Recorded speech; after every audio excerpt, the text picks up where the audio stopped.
ইলিশ মাছ দিয়ে কিন্তু আপনারা সর্ষে ইলিশ, ইলিশ ভাপা অনেক খেয়েছেন।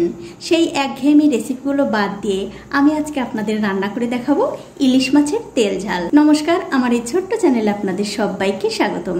আশা করি এই রান্নাটা দেখার পর আপনাদের ভালো লাগবে।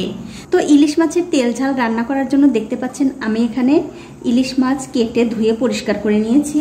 এখন এর মধ্যে দিয়ে দিচ্ছি স্বাদ মতো নুন আর একটু হলুদের গুঁড়ো। এবারে নুন আর হলুদ দিয়ে এই মাছগুলো খুব ভালো করে মাখিয়ে নিতে হবে।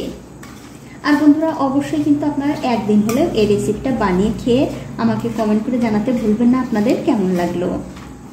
দেখুন, মাছ কিন্তু খুব ভালো করে মাখিয়ে নিয়েছি। এবারে এই মাছগুলো একপাশে রেখে দিচ্ছি।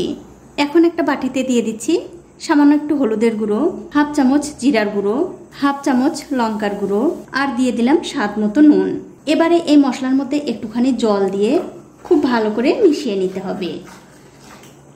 দেখুন, জলের সঙ্গে মশলা কিন্তু আমি খুব ভালো করে মিশিয়ে নিয়েছি। এবারে এটাও একপাশে রেখে দিচ্ছি। এখন একটা কড়াইতে দিয়ে দিচ্ছি সর্ষের তেল। অবশ্যই কিন্তু বন্ধুরা সর্ষের তেল দিয়ে রান্না করার চেষ্টা করবেন, তাহলে কিন্তু এই ইলিশের তেল ঝালটা খেতে বেশি ভালো লাগবে। কিছুক্ষণ পর যখন দেখবেন তেলটা খুব ভালো করে গরম হয়ে গেছে, তখন একটা একটা করে মাছ দিয়ে ভেজে নিতে হবে। কিছুক্ষণ পর যখন দেখবেন মাছগুলোর এক দিকটা হয়ে গেছে, তখন অন্য দিকটা উল্টে দিতে হবে। তবে বন্ধুরা, ইলিশ মাছ কিন্তু খুব একটা বেশি ভাজার দরকার নেই, অল্প একটু ভাজলেই কিন্তু হয়ে যাবে। দেখুন, মাছগুলো কিন্তু ভালো করে ভেজে নিয়েছি। এখন আমি এই মাছগুলো তুলে নিচ্ছি। আর বন্ধুরা, আমি কিন্তু তেলের পরিমাণটা একটু বেশি দিয়েছি, তার কারণ এই তেলেই কিন্তু পুরো রান্নাটা হয়ে যাবে। মাছগুলো তুলে নেবার পর ওই তেলের মধ্যে দিয়ে দিচ্ছি ফোড়নের জন্য 1 চামচ কালো জিরা আর 3-4টে কাঁচা লঙ্কা। এবারে কাঁচা লঙ্কা আর কালো জিরাটা এই তেলের সঙ্গে একটুখানি ভেজে নিয়ে এর মধ্যে দিয়ে দিচ্ছি আগে থেকে করে রাখা সেই মশলাটা। এখন আমি গ্যাসের ফ্লেমটা মিডিয়ামে রেখে এই মশলাটা 2 থেকে 3 মিনিট একটু কষিয়ে নেব।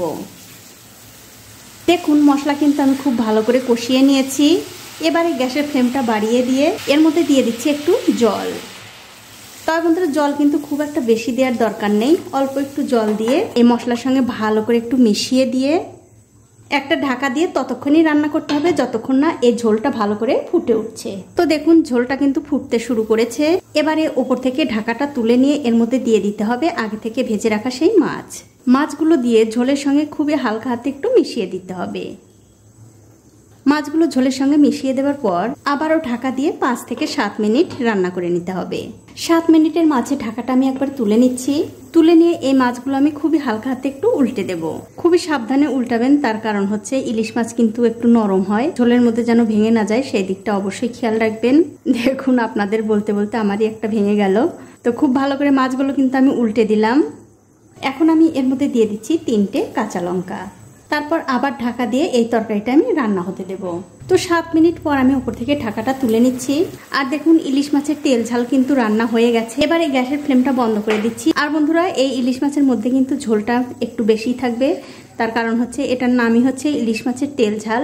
তো বন্ধুরা, আপনাদের একটু পরিবেশন করেও দেখাচ্ছি কতটা সুন্দর হয়েছে। দেখুন, এই ইলিশ মাছের তেল ঝাল বা তেল ঝোল দিয়ে আপনারা গরম গরম ভাত খেয়ে দেখতে পারেন, খেতে কিন্তু ভীষণ ভালো হয়। তো বন্ধুরা, আমার আজকের এই ইলিশ মাছের তেল ঝোলের রেসিপিটা আপনাদের কেমন লেগেছে?